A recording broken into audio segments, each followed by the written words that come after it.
Question क्या लिखा है भाई, solve the previous problem if the coefficient of restitution is E, और ई की वैल्यू दे रखी है 3/4, और ये एंगल जो थीटा है वो 45 दे रखा है, और हाइट यानी कि ये वाली हाइट अपने को दे रखी है 5 मीटर।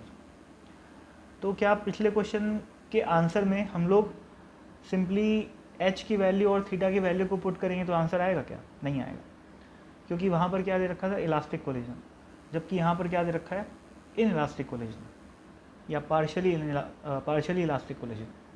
ठीक है, जहाँ पर कोफिशिएंट ऑफ रेस्टिट्यूशन 3/4 है। तो कैसे प्रोसीड करेंगे भाई, जस्ट बिफोर द कोलिजन इस पॉइंट में इसकी वेलोसिटी क्या हो जाएगी, √2gh, पिछले बार भी ऐसा ही हुआ था।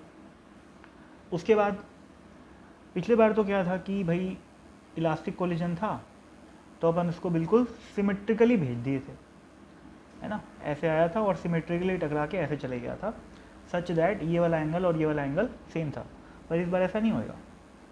इस बार क्या होएगा, इस वेलोसिटी के दो कंपोनेंट देखते हैं अपन। कौन सी वेलोसिटी के, ये वाली। दो कंपोनेंट, एक कंपोनेंट ये आएगा जो कि अलोंग द प्लेन है। अब ये एंगल कितना है, 90 - थीटा है ना, तो ये वाला कंपोनेंट कितना हो जाएगा, 2gh साइन थीटा।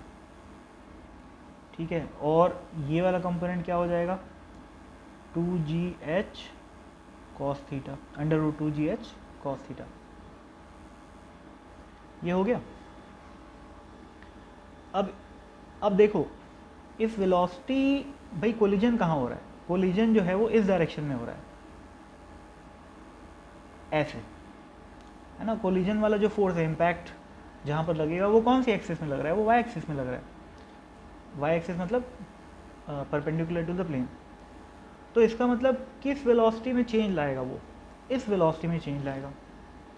तो टकराने के बाद ये वाली वेलोसिटी कितनी हो जाएगी, कोफिशिएंट ऑफ रेस्टिट्यूशन इनटू ये वाली वेलोसिटी। ठीक है ना।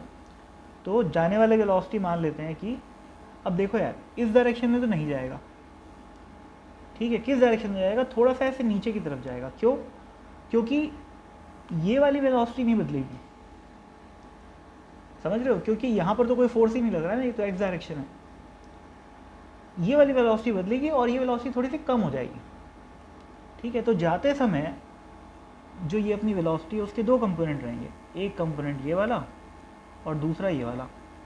तो ये तो नहीं चेंज हो रहा है ना, तो यहाँ पर क्या हो जाएगा, √2gh साइन थीटा ही रहेगा। परंतु ये वाला जो कंपोनेंट है वो क्या हो जाएगा, e into √2gh cos theta. अब मैं किस लॉजिक से बोला कि ये थोड़ा सा एरो नीचे की तरफ आएगा, क्योंकि यार पिछली बार देखो जब आते समय ये वाला कंपोनेंट और ये वाला कंपोनेंट था, लेकिन टकराने के बाद क्या हो रहा है, ये कंपोनेंट तो उतना ही है, पर ये वाला जो कंपोनेंट है यानी कि इस डायरेक्शन वाला जो कंपोनेंट है वो थोड़ा सा कमज़ोर हो गया। तो ऑब्वियसली जो रिजल्टेंट वेलोसिटी है वो इस कंपोनेंट की तरफ थोड़ी सी झुक जाएगी।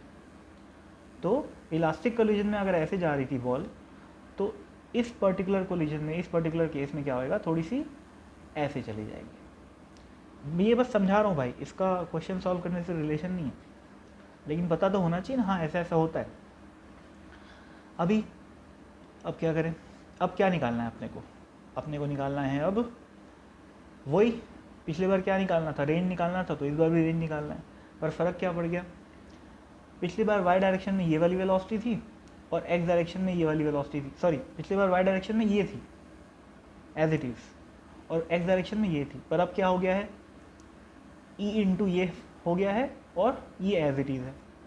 तो फिर से ग्रेविटी को दो हिस्से में तोड़ो, है ना। ग्रेविटी का ये वाला हिस्सा कौन सा हो जाएगा, जी साइन थीटा, और ये वाला हिस्सा हो जाएगा जी कॉस थीटा होगा।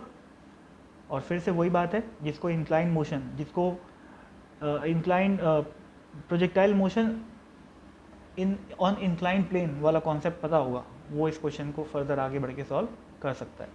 कैलकुलेशन करके मैं इसलिए नहीं दिखा रहा हूँ क्योंकि भाई प्रोजेक्टाइल मोशन आता होगा तो तुम खुद बना सकते हो, नहीं आता होगा तो नहीं बना पाओगे। तो अगर नहीं आता है तो पहले प्रोजेक्टाइल मोशन पढ़ के आओ, उसके बाद इस क्वेश्चन को सॉल्व करो।